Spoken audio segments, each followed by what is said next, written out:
안녕하세요. 쉬만 조각 애청자 여러분. 싱그러운 가을바람이 마음까지 설레게 하는 9월입니다. 혹시 요즘 환갑은 옛말, 60세는 청년이다. 뭐 이런 이야기 들어보셨어요? 네, 많이들 하죠. 그러니까요. 불과 한 10년, 20년 전만 해도 아이고 이제 은퇴하고 좀 쉬어야지 했던 나이인데 어휴, 이젠 100세 시대를 맞아서 인생 2막, 새로운 출발선에 선 분들이 정말 많아졌어요. 어쩌면 지금 라디오 듣고 계신 여러분 중에도 이제 진짜 나만의 시간을 가져볼까 하는 기대감도 있으실 테고 또 한편으로는 그런데 막상 뭘 해야 하지? 아직 팔팔한데 뭐 다시 일할 기회는 없을까? 이런 고민하시는 분들도 계실지 모르겠어요. 네, 그런 분들 많으실 겁니다. 특히 저희 세대가 부모님을 부양한 마지막 세대, 그리고 또 자녀에게 기대기는 어려운 첫 세대, 그 이른바 마처 세대라고 하잖아요. 네, 그렇죠. 자녀들 다 키워놓고 이제 좀 내 인생 살려나 했더니 막 예상치 못한 자녀 결혼이나 독립 문제로 목돈이 필요해지기도 하고요. 아유. 그래서 오늘 쉬만 조각에서는요. 은퇴 후 또는 은퇴를 앞두고 이 가슴 뛰는 제2의 인생을 준비하시는 우리 60세 청년 여러분을 위해 정말 꼭 필요한 정보들만 한번 모아봤습니다. 내게 맞는 일자리를 찾는 법부터 또 도움이 되는 자격증, 그리고 무엇보다 중요한 이 든든한 노후 자금, 연금 이야기까지 오늘 이 시간 옆에 계신 전문가님과 함께 한번 알차게 풀어가 보겠습니다. 전문가님, 정말 요즘 길에서 만나는 60대 분들 보면요. 예전 어르신들하고는 분위기가 사뭇 다른 것 같아요. 훨씬 활기차시고, 네. 네, 맞아요. 배우는 거에 대한 열정도 크신 것 같고요. 실제로 통계청 자료를 봐도 60대 이상 취업자 수가 다른 연령대를 넘어섰다고 하던데 왜 이렇게 많은 분들이 은퇴 후에도 다시 일터로 향하시는 걸까요? 그 이유가 어디에 있을까요? 네, 그게 크게 보면 몇 가지 이유를 꼽을 수 있을 것 같은데요. 가장 근본적인 건 역시 평균 수명이 크게 늘면서 은퇴 후 시간이 아주 길어졌다는 점이죠. 그렇죠. 예전처럼 뭐 60세에 은퇴해서 한 10년, 15년 여생 보내는 게 아니라 이제는 뭐 30년 이상을 더 살아가야 하는 그런 시대가 된 겁니다. 30년이요? 와, 네, 그러니까 마냥 시기보다는 뭔가 좀 활동적인 일을 하면서 살고 싶어 하시는 거죠. 여기에 아까 말씀하신 그 마처 세대의 현실적인 고민이 더해지는 거예요. 네네. 부모님 세대처럼 자녀에게 노후를 의지하기 어렵다는 걸 이제 스스로 너무 잘 알고 계시니까 어떻게든 본인의 노후는 책임져야 한다. 이런 생각이 강하신 거죠.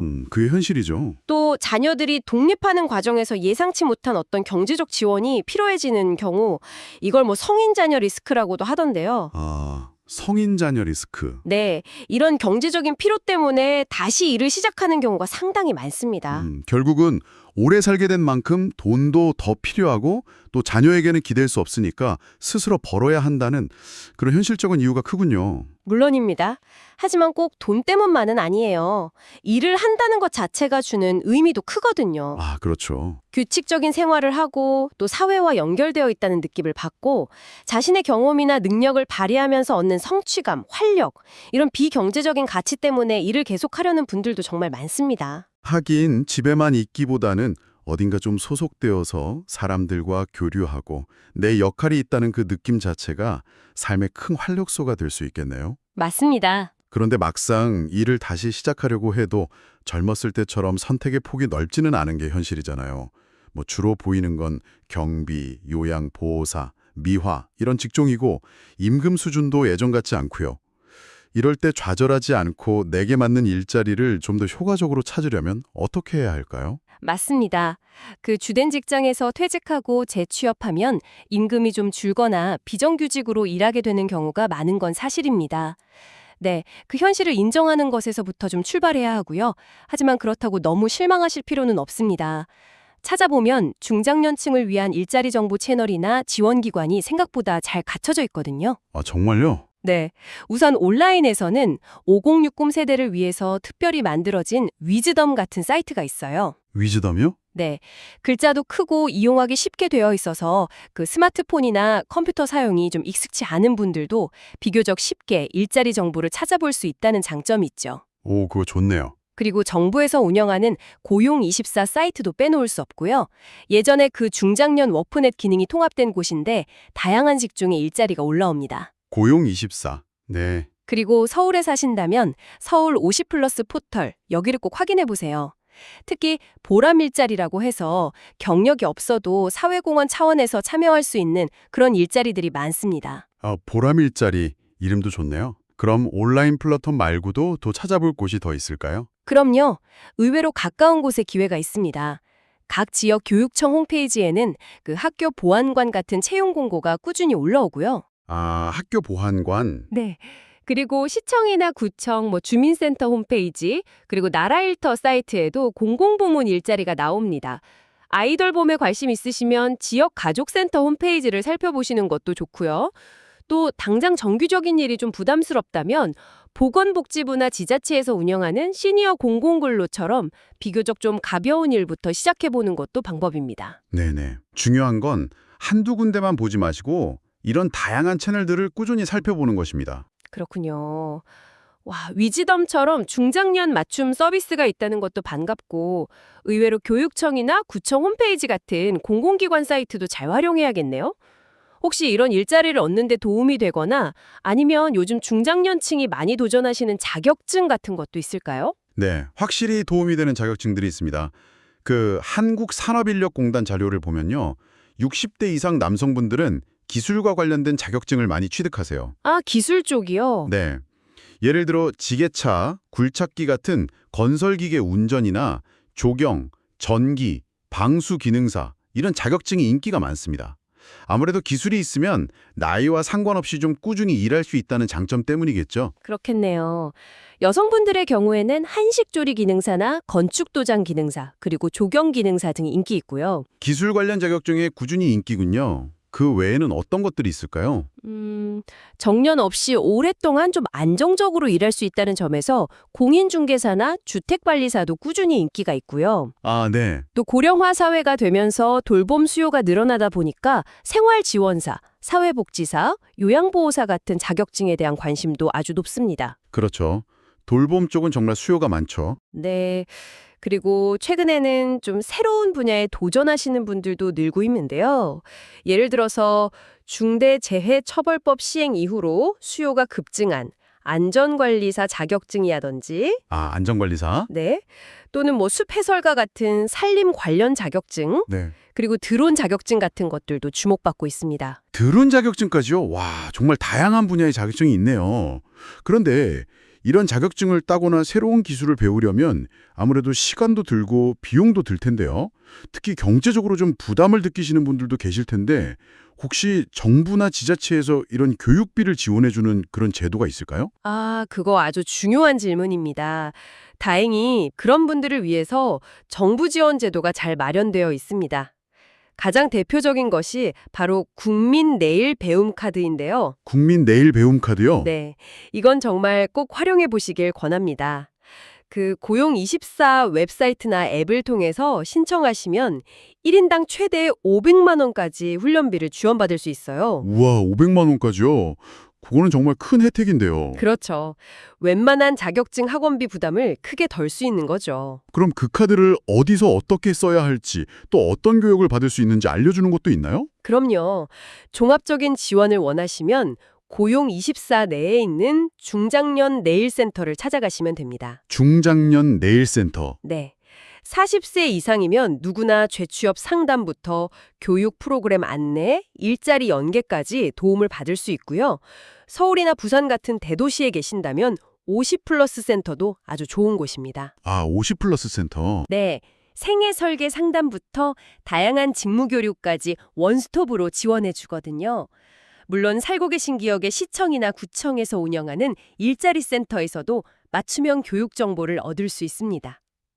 좀 더 전문적인 기술, 예를 들어 용접이나 전기, 설비 같은 기술을 배우고 싶으시다면 서울시 기술교육원이나 대한상공회의소 인력개발원, 그리고 전국에 캠퍼스가 있는 한국폴리텍대학의 신중년 특화과정 같은 곳을 알아보시면 좋습니다. 폴리텍 대학에도 그런 과정이 있군요. 네, 대부분 국비 지원으로 무료 또는 저렴하게 배울 수 있습니다. 경력이 단절된 여성분들이라면 각 지역의 여성 인력개발센터에서 좋은 프로그램을 찾으실 수 있고요. 혹시 직접 교육기관에 가기 어려운 분들을 위한 방법도 있을까요? 네, 요즘은 온라인으로도 배울 기회가 많습니다. 그 서울시 평생학습 포털 같은 곳에 가시면 자격증 준비 과정부터 외국어, 컴퓨터 활용법까지 다양한 강좌를 무료로 들을 수 있습니다. 온라인 무료 강좌 좋네요. 그리고 최근에는 집에서 컴퓨터로 할 수 있는 AI 데이터 라벨링 같은 새로운 직무 교육도 시니어 대상으로 늘어나고 있어요. AI 데이터 라벨은요? 그건 좀 생소한데요? 네, 컴퓨터 기본 사용 능력만 있다면 재택근무로 수입을 얻을 수 있다는 점에서 좀 매력적이죠.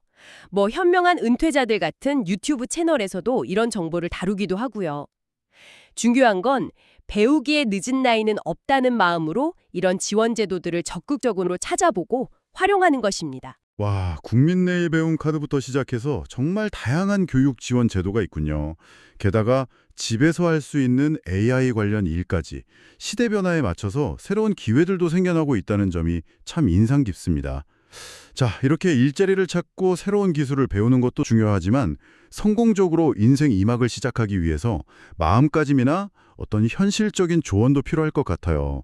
전문가로서 어떤 점들을 좀 강조하고 싶으신가요? 네, 몇 가지 꼭 기억하시면 좋은 점들이 있습니다. 뭐 예전에 YTN 라디오 인터뷰에서도 나왔던 재취업 3대 법칙, 이걸 참고해서 말씀드릴게요. 첫째는 전문성 확보입니다. 전문성? 네, 과거 경력을 살리는 게 가장 좋지만 그게 어렵다면 앞서 말씀드린 자격증 등을 통해서 새로운 무기를 만들어야 합니다. 특히 관리직이나 사무직 경력만 있으신 분들은 재취업 시정에서 자신의 기술을 증명할 만한 자격증이 큰 도움이 됩니다. 아, 그렇군요. 둘째는 눈높이 조절입니다. 이게 어쩌면 가장 어렵지만 중요한 부분일 수 있는데요. 아, 네. 예전 직장에서의 직위나 연봉 수준에 너무 얽매이면 새로운 기회를 잡기 어렵습니다. 현실적인 기대를 하고 좀 더 유연한 자세로 접근하는 것이 중요합니다. 그렇죠. 쉽지는 않겠지만요. 셋째는 정보망 활용입니다. 재취업은 정보 싸움입니다. 앞에서 말씀드린 여러 공공기관이나 온라인 플랫폼은 물론이고 주변 사람들과의 네트워크를 통해서도 꾸준히 정보를 얻고 기회를 탐색해야 합니다. 혼자 힘으로만 하려고 하지 마세요. 전문성, 눈높이 조절, 정보망 활용, 이 세 가지군요. 듣고 보니 당연한 것 같지만 실천하기는 쉽지 않을 수도 있겠어요. 특히 눈높이 조절은 감정적으로 받아들이기 어려울 수도 있고요. 맞습니다. 그래서 한 가지 더 강조하고 싶은 조언은 퇴직 후에 너무 서두르지 마시라는 겁니다. 서두르지 마라. 네. 많은 분들이 퇴직 후에 불안한 마음에 또는 뭔가 빨리 해야 한다는 압박감에 섣불리 창업 같은 것에 뛰어드는 경우가 많아요. 특히 잘 알지도 못하는 프랜차이즈, 치킨집, 커피숍 이런 데 덜컥 퇴직금을 쏟아부었다가 실패하는 안타까운 사례를 종종 봅니다. 아유, 정말 안타깝죠? 네. 최소한 6개월, 길게는 1년 정도는 좀 숨을 고르면서 자신을 돌아보고 내가 진짜 무엇을 하고 싶은지, 무엇을 할 수 있는지 충분히 탐색하는 시간을 갖는 것이 현명합니다. 맞아요. 조급함이 가장 큰 적일 수 있겠네요. 차분하게 준비하고 탐색하는 시간이 꼭 필요하다는 말씀 깊이 새겨야겠습니다. 자, 그럼 마지막으로 은퇴 후 삶에서 가장 현실적인 문제, 바로 돈 이야기를 안 할 수가 없는데요. 특히 연금 관리에 대해서 꼭 알아야 할 점들을 짚어주시죠. 네. 안정적인 노후를 위해서는 연금 관리가 핵심입니다. 미래에셋 같은 금융기관에서도 늘 강조하는 부분인데요. 가장 먼저 국민연금의 가치를 제대로 아셔야 합니다. 국민연금. 네, 국민연금은 가입자가 사망할 때까지 지급되고 물가 상승률까지 반영해서 연금액을 올려주기 때문에 현존하는 연금 상품 중 가장 강력한 노후 보장 수단입니다. 아, 물가 상승률까지 반영해 주나요? 그렇습니다. 간혹 연금개혁 이야기 때문에 불안해하시는 분들도 계시지만 그렇다 하더라도 국민연금은 노후 소득의 가장 기본 축이라는 사실에는 변함이 없습니다. 가입 조건을 충족한다면 최대한 가입 기간을 늘리고 또 가능하다면 연기해서 더 많이 받는 방법도 고려해보는 것이 좋습니다. 국민연금이 가장 기본이고 주요하다는 말씀이시군요. 그렇습니다. 그리고 가능하다면 부부가 함께 연금을 받는 연금 맞벌이를 준비하는 것이 좋습니다. 혼자 받는 것보다 훨씬 안정적인 노후 생활이 가능해지죠. 아, 연금 맞벌이. 든든하겠네요. 네, 또 하나 중요한 점은 개인적으로 준비하는 연금 저축이나 IRP, 즉 개인형 퇴직연금 같은 연금 계좌를 적극 활용하라는 겁니다. 연금 계좌요? 네, 이 계좌를 통해 연금을 수령하면 일반 예금 이자나 배당 소득에 비해 훨씬 낮은 세율, 즉 연금 소득세가 적용됩니다. 세금 혜택이 있군요. 게다가 더 중요한 건 이 사적 연금 소득은 건강보험료 산정 기준에서 제외된다는 엄청난 장점이 있어요. 네, 건강보험료에서도요? 와, 네, 나중에 소득이 줄어들면 건보료 부담도 만만치 않은데 이 부분을 합법적으로 줄일 수 있는 거죠. 와, 연금 계좌로 받으면 세금뿐 아니라 건강보험료 부담까지 줄일 수 있다니 이건 정말 중요한 팁인데요. 꼭 기억해야겠어요. 네, 그래서 연금 수령 계획을 세울 때 반드시 고려해야 할 부분입니다. 마지막으로 가능하다면 정년 퇴직했다고 바로 일을 그만두기보다는 소득이 좀 줄더라도 재취업 등을 통해 일과 연금을 함께 받는 연금 겸업 상태를 유지하는 것이 좋습니다. 연금 겸업. 네, 이렇게 하면 모아둔 은퇴 자산을 너무 일찍부터 까먹지 않고 좀 더 오랫동안 지킬 수 있습니다. 흔히들 자식이 아니라 연금이 효자다 이런 말을 하잖아요. 네네, 그런 말 많이 하죠. 자녀에게 기대기보다 스스로 든든한 연금을 통해 안정적인 노후 생활비를 확보하는 것. 이것이 바로 행복한 인생 이막의 가장 중요한 토대라고 할 수 있겠습니다. 오늘 60대 이후의 새로운 시작에 대해 여러 이야기를 나누었는데요. 기억해야 할 것은 60대는 더 이상 인생의 황혼기가 아니라는 점입니다. 네, 오히려 지난 세월 쌓아온 풍부한 경험과 지혜라는 자산을 바탕으로 이전과는 또 다른 새로운 가능성을 마음껏 펼칠 수 있는 멋진 전환기입니다. 전환기 참 좋은 말이네요. 중요한 것은 변화를 두려워하지 않고 끊임없이 배우고 도전하는 청년의 마음가짐을 잃지 않는 것이겠죠. 오늘 나눈 정보들이 여러분 각자의 빛나는 인생 이막을 설계하는데 작지만 밝은 등불이 되기를 진심으로 바랍니다. 어쩌면 가장 필요한 것은 나는 여전히 무엇이든 해낼 수 있다는 스스로에 대한 믿음과 용기 아닐까요? 네, 오늘 전문가님 말씀처럼 60세는 청년이다라는 말이 단순한 구호가 아니라 정말 새로운 가능성이 펼쳐지는 시기라는 희망을 느낄 수 있었습니다. 일자리 정보부터 자격증, 교육 지원, 그리고 든든한 연금관리법까지 오늘 나눈 이야기들이 애청자 여러분의 가슴에도 따뜻한 용기와 긍정적인 에너지를 불어넣어 드렸기를 바랍니다. 오늘 내용이 유익하셨다면 주변의 가족이나 지인분들께 공유해 주셔서 함께 나누시기 바랍니다. 저희 쉬만 조각 채널을 아직 구독하지 않으셨다면 구독과 좋아요, 그리고 새로운 영상 소식을 바로 받아볼 수 있는 알림 설정까지 꼭 눌러주시면 저희에게 정말 큰 힘이 됩니다. 마음의 쉼이 필요할 때 언제든 쉬만 조각을 찾아주세요. 다음 주에도 따뜻한 이야기와 살맛나는 정보로 다시 찾아뵙겠습니다. 편안한 하루 보내세요.